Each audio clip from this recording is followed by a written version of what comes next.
பாரத பிரதமர் நரேந்திர மோடியுடைய வழக்கமாக 121வது மனதின் குரலிலே இங்கே இப்பொழுது இன்னைக்கு நாம் பார்த்தோம். ஆனால் இதுக்கு முன்பே நடந்த ஓராண்டுக்கு முன்னால் நடந்த மனதின் குரலில் இதே பகுதியில் நமது சதீஷ் அவர்கள் ஏற்பாடு செய்திருந்தார்கள். அன்றைக்கு இதே கராத்தே தியாகராஜன், நமது கரு நாகராஜன், சாய் சத்யராஜ், நான் உட்பட திரு அண்ணாமலை அவர்கள் உட்பட எல்லோரும் கலந்து கொண்டோம். ஆனால் அது எந்த விதமான ஒரு அசம்பாவிதம் நடைபெறவில்லை.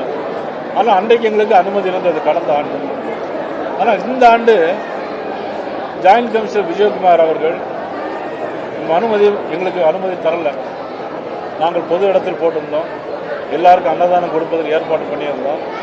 ஆனால் இன்னைக்கு ஜாயின்ட் கமிஷனர் விஜயகுமார் அவர் எல்லாம் நடத்தக்கூடாது அப்படின்னு சொல்றது, இது துணை முதலமைச்சர் மதிப்புக்குரிய உதயநிதி ஸ்டாலின் அவருடைய தொகுதியாக இருக்கிற காரணத்தினால் செய்யக்கூடாது என்று சொன்னாரா என்பது எனக்கு தெரியவில்லை.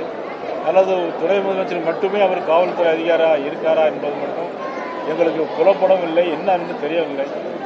ஆனால் ஒரு வகையில் எங்களுடைய கண்டனத்தை நாங்கள் பதிவு செய்கிறோம். காவல்துறை தங்களுடைய கடமையை செய்ய வேண்டும். முதலமைச்சர் திரு உதயநிதி ஸ்டாலின் அவர்கள், நீங்கள் அடக்குமுறையில் தயவுசெய்து எந்த காரியத்தையும் செயல்படுத்த வேண்டும் என்று தயவுசெய்து நினைக்காதீர்கள். மக்கள் மனதில் ஒரு மாற்றம் வளர்ந்திருக்கிறது.